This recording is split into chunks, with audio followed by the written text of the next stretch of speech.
कहाँ पे होता है, कैसे होता है, क्या होता है, अलग अलग एजेंसीज बनी है जिससे लोग बात करते हैं, बहुत सारे बिजनेसमैन ओपनली बात करते हैं, तो फिर ईडी पकड़ क्यों नहीं लेती? क्यों हवाला रोक नहीं पाते हैं? पहले तो मैं बताता हूँ हवाला होता क्या है।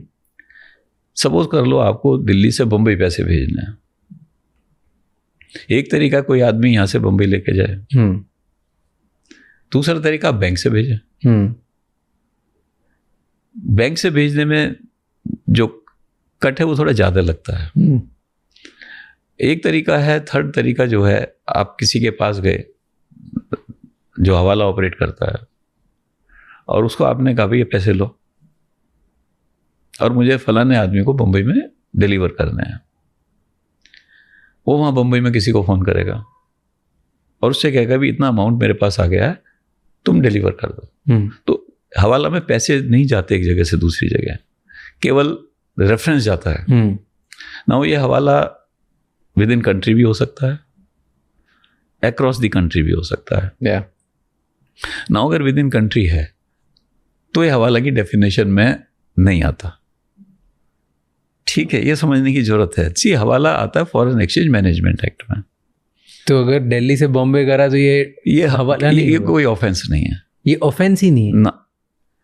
ये ऑफेंस इसलिए नहीं है कि जी हवाला जो ट्रांजैक्शंस हैं वो वायलेशन है फॉरेन एक्सचेंज मैनेजमेंट एक्ट में। ओके। यानी जब पैसा एक कंट्री से दूसरी कंट्री में इस तरीके से भेजा जा रहा है कि इंडिया से अमेरिका चले गया, इंडिया से यूके, तो अगर दिल्ली से कोई बम्बई भेज रहा है तो ये कोई वायलेशन नहीं है अंडर लॉज। तो फिर ये क्राइम नहीं है? नहीं, ये क्राइम नहीं है। विद इन इंडिया क्राइम नहीं है। क्या बात की? तो ये तो सारे लोग यही करते हैं। ये तो that's what I am saying. जो आपने सवाल पूछा कि लोग बात करते हैं, तो ये समझने की जरूरत है। अगर कोई यहाँ से सपोज कर लो दुबई पैसे भेज रहा है, यहाँ से हवाला के थ्रू सपोज कोई सिंगापुर पैसे भेज रहा है या सिंगापुर से इंडिया भेज रहा है, वो एक्चुअली वायलेशन है। वहाँ पर फॉरेन एक्सचेंज का इशू आता है, वो वायलेशन है। एंड अब तो हवाला की भी जरूरत नहीं है भेजने की। आप ओवर इनवाइस करो, अंडर इनवाइस करो, तो पैसा आपका विदेश पहुंच जाएगा। तो वो भी तरीके हैं लोगों के पास। तो ये कोई क्राइम नहीं है, अंडर ईडी नहीं है कि किसी भी एजेंसी के अंडर? और किसी में नहीं है, और किसी उसमें नहीं है। तो ये जो कहानियां सुनते हैं 10 रुपए का नोट लेके आधा नोट दिखा दो, ये कर दो, ऑल ऑफ दैट, वो क्राइम नहीं है? नहीं, विद इन इंडिया कर, अगर इंडिया से इंडिया भेज रहे हो तो क्राइम नहीं है। तो कोई भी इंसान जैसे दिल्ली से बॉम्बे 5 करोड़ भेजने हो, 10 करोड़ भेजने हो, भेजे और कुछ नहीं होगा उसका? कोई क्राइम नहीं है। बट कौन सा पैसा भेज रहा है? सी, इनकम टैक्स प्ले कर सकती है, इनकम टैक्स का रोल आ सकता है अगर ये पैसे ब्लैक मनी के हैं। ओके। अगर किसी ने अपने बैंक से निकाले और किसी को दिए तब तो वो ऑफेंस भी नहीं बनेगा। तो इसके ऊपर तो कितने सारे लूप होल्स हो सकते हैं कि अगर आपकी कंपनी है और आपने उसमें से कैश निकाला कि आपने 15 लाख रुपए निकाल के रखे फॉर एग्जाम्पल, या 50 लाख रुपए निकाल के रखे, डेफिसिट में रखा है फाइनेंशियल ईयर एंड होने से पहले, और वही 50 लाख घुमा रहे हो, कभी पकड़ा गए तो बोलो कि ये 50 लाख तो कंपनी से निकाले हुए। ये आंगड़िया सुना है नाम आपने? हाँ। जो पैसे एक्चुअली लेके जाते हैं एक जगह से दूसरी जगह, वो यही करते हैं।